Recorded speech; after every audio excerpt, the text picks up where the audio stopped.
کسی اپنے مسائل سے دوچار ہو تو ہمیشہ اپنے سے اوپر کے لوگوں کو نہ دیکھنا چاہیے، اپنے سے نیچے کے اور کمزور لوگوں کو دیکھنا چاہیے، فوراً تسلی ہو جائے۔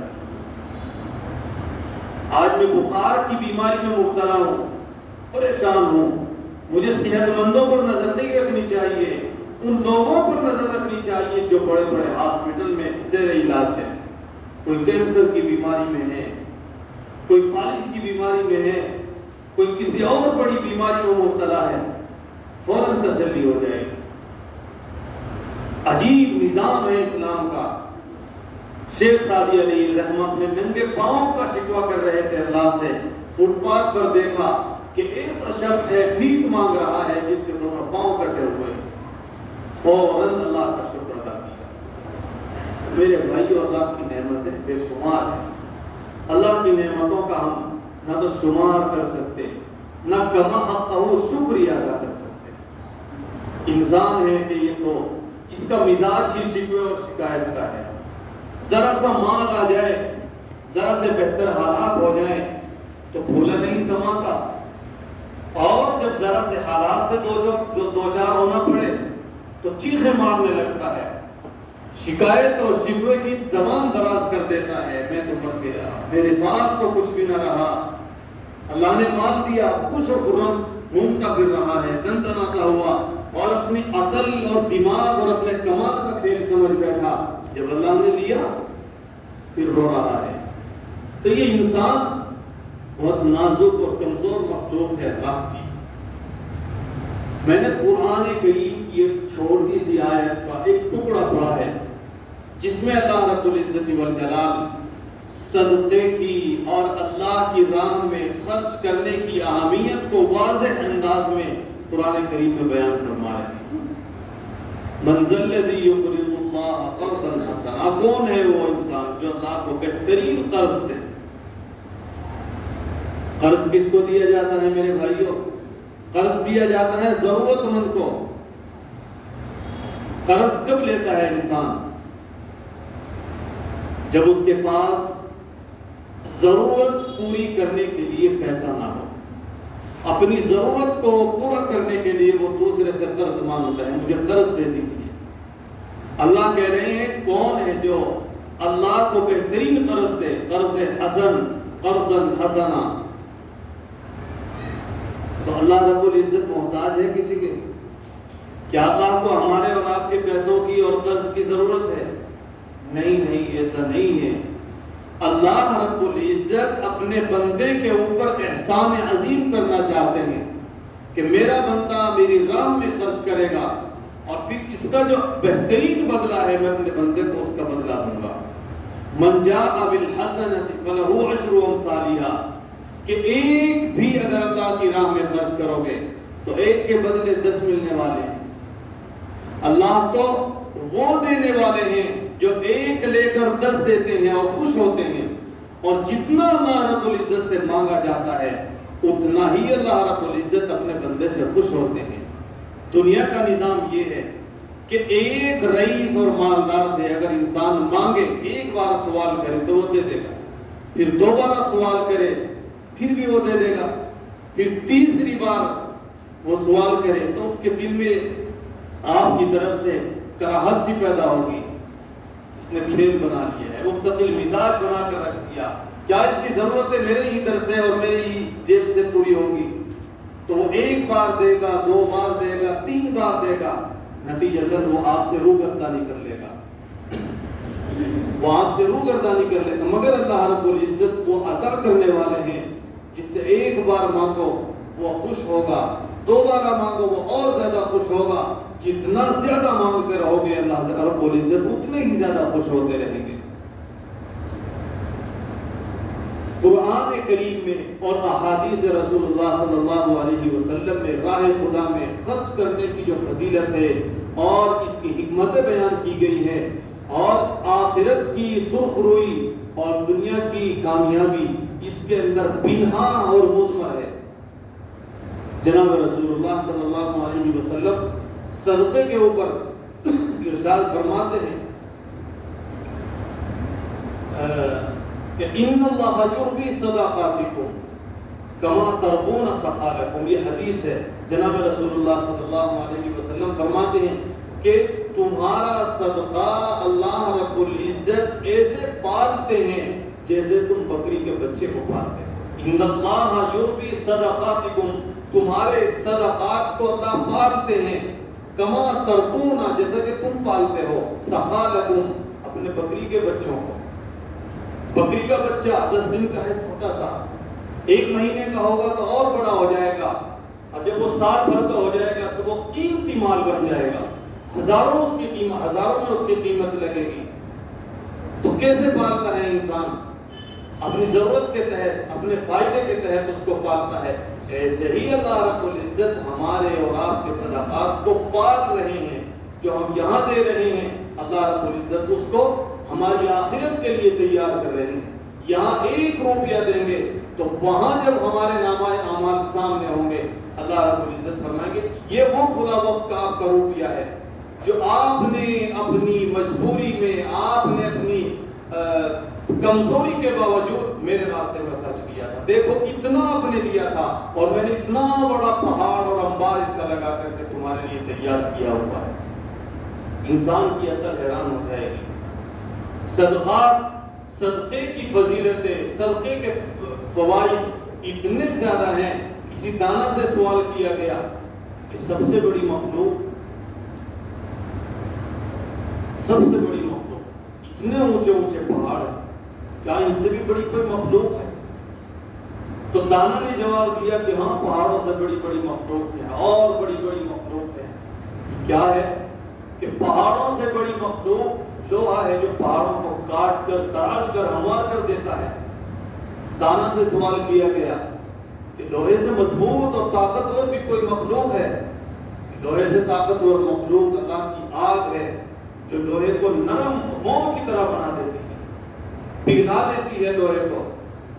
یقیناً یہ تو ہے کہ کیا آگ سے بھی بڑی کوئی اللہ کی مخلوق ہے؟ کہ ہاں، جلتی آگ کو بجھانے کا کام جو اللہ لیتے ہیں وہ پانی سے لیتے ہیں، پانی اس سے بھی طاقتور مخلوق ہے۔ اس سوالات کا سلسلہ چلتا رہا کہ پانی سے طاقتور مخلوق، ہواؤں میں اللہ نے اتنی طاقت اور اتنی پاور رکھی ہے، اتنی قوت رکھی ہے کہ ہوا بھرے دریاؤں کو اور تالاب کو، نہروں اور جھیلوں کو سکھا کر رکھ دیتی ہے۔ یہ سارے کے سارے، کیا اس سے بھی بڑی کوئی مخلوق ہے؟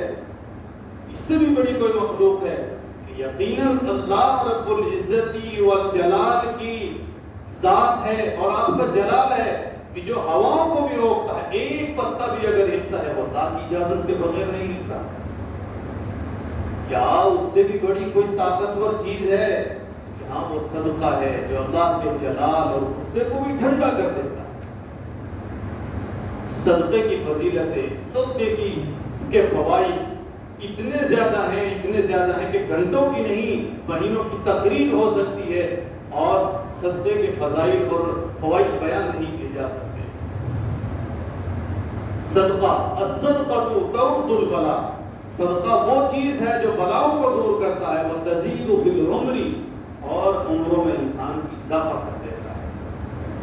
حضرت علی رضی اللہ تعالی عنہ، فاقہ ہے 2 دن کا گھر میں، 2 دن کا فاقہ، تیسرا دن آیا، تیسرے دن کی صبح میں حضرت علی رضی اللہ تعالی عنہ حضرت فاطمہ رضی اللہ تعالی عنہ کا ایک دوپٹہ یا گھر کا کوئی قیمتی سامان فروخت کرنے کے لیے بازار چلے جاتے ہیں۔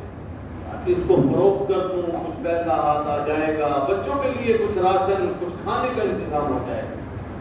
حضرت علی کے گھر میں 2 دن کا فاقہ، تیسرے دن کی صبح ہوتی ہے، حضرت علی گھر سے قیمتی سامان لے کر بازار میں بیچنے کے لیے نکل پڑتے ہیں۔ یا تو وہ حضرت فاطمہ رضی اللہ تعالیٰ عنہ کا دوپٹہ تھا، یا حضرت فاطمہ رضی اللہ تعالیٰ عنہ کا ہار تھا، یا گھر کی اور کوئی قیمتی چیز تھی، یا وہ ڈھال تھی یا وہ تلوار تھی، بہرحال کوئی قیمتی گھر سے سامان لے کر بازار میں بیچنے کے لیے جاتے ہیں حضرت علی رضی اللہ تعالیٰ، اور اس کو بیچ کر حضرت علی رضی اللہ تعالیٰ واپس آ رہے ہوتے ہیں بازار سے کچھ سامان خریدنے کی نیت اور ارادہ لے کر کہ ایک فرشتہ حضرت جبرائیل علیہ السلام تشریف لاتے ہیں اور آ کر کہتے ہیں کہ آپ ایک تجارت کر لو. جبرائیل ہے اور اونٹنی لے کر آ رہے ہیں. آپ یہ اونٹنی خرید لو, بڑی قیمتی اونٹنی ہے اور اس کی قیمت کتنی ہے؟ میرے پاس اتنا پیسہ نہیں ہے, یہ چند پیسے ہیں, شاید 7 درہم کی یا 3 درہم کی یا 10 درہم کی کا وہ قیمتی سامان بکا. حضرت علی رضی اللہ تعالیٰ عنہ ان پیسوں کو لے کر بازار کی طرف رواں ہیں کہ خریدوں گا گھر کے لیے سامان تاکہ بچوں کے کھانے کا انتظام ہو جائے. حضرت جبرائیل علیہ السلام تشریف لا کر کہتے ہیں کہ آپ تجارت کرو, یہ اونٹ نہیں خرید لو جو میرے پاس ہے, میرے پاس پیسہ نہیں, کہ پیسہ بیچ کر دے دینا. آپ سمجھ نہیں رہے ہیں کہ یہ جبرائیل ہے اور یہ تجارت میں اللہ کے ساتھ کر رہا ہوں.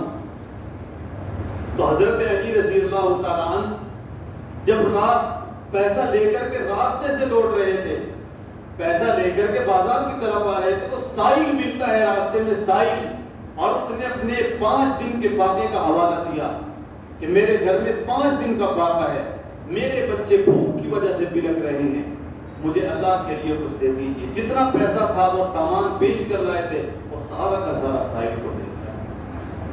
پھر وہ تجارت کا سلسلہ شروع ہوتا ہے. جبرائیل آئے, اونٹنی کا آفر دیا کہ یہ اونٹنی ہے, اس کو خرید لیجیے, 10 درہم کی لے لیجیے یا 7 درہم کی, میرے پاس پیسہ نہیں کہ بیچ کر دے دیجیے.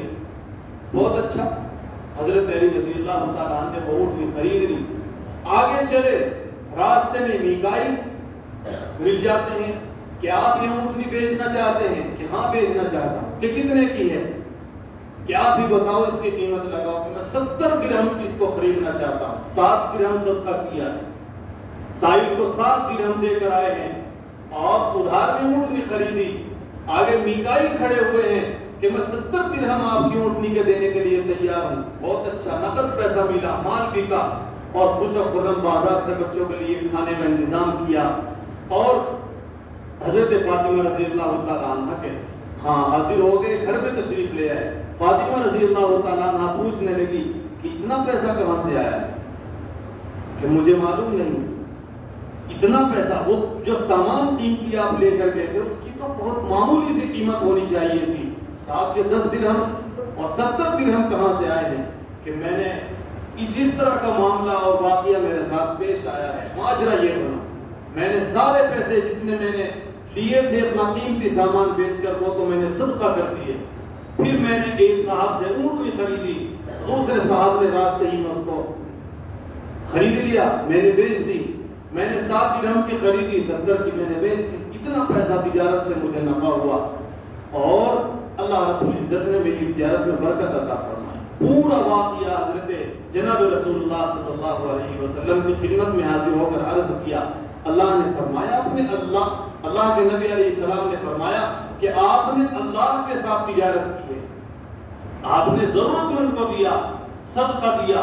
اللہ کو آپ کا یہ عمل اس قدر پسند آیا کہ جبرائیل کو آپ کی تجارت کا سامان دے کر بھیجا کہ جاؤ علی کے ساتھ تجارت کرو اور ان کو آفر دو کہ یہ اونٹنی ادھار خریدو اور آگے چل کر کے وہ نقد بیچ دیں گے, ان کو تجارت کا نفع ہوگا. حضرت علی رضی اللہ تعالیٰ عنہ کو اس تجارت میں ایسا نفع ہوا کہ آپ کی تجارت کا مزاج بن گیا اور جناب رسول اللہ صلی اللہ علیہ وسلم نے آپ کو سینے سے لگایا اور حضور پاک علیہ السلام نے فرمایا تمہاری تجارت اللہ کے ساتھ تجارت کی. تو میرے بھائیوں, ایسے اللہ رب العزت من جاء بالحسنۃ فلہ عشر امثالہا, ایک لے کر 10 دیتے ہیں اللہ رب العزت. اس لیے ہمیں بھی چاہیے کہ اللہ نے ہمیں مال سے نوازا, اولاد سے نوازا, بڑی بڑی اللہ نے نعمتیں دی ہیں. ہمیں اللہ کو, اللہ کے گھروں کو, اللہ کے جو نظام الدین کے تحت ادارے چل رہے ہیں, ضرورت مند ہیں, غریب ہیں, مسکین ہیں, بیوہ ہیں, ان بیواؤں کو اللہ کے راستے میں ضرور دینا چاہیے. اس سے انسان کے مال میں نقص نہیں, مال میں کمی نہیں آتی, انسان کے مال میں اضافہ ہوتا ہے. اللہ رب العزت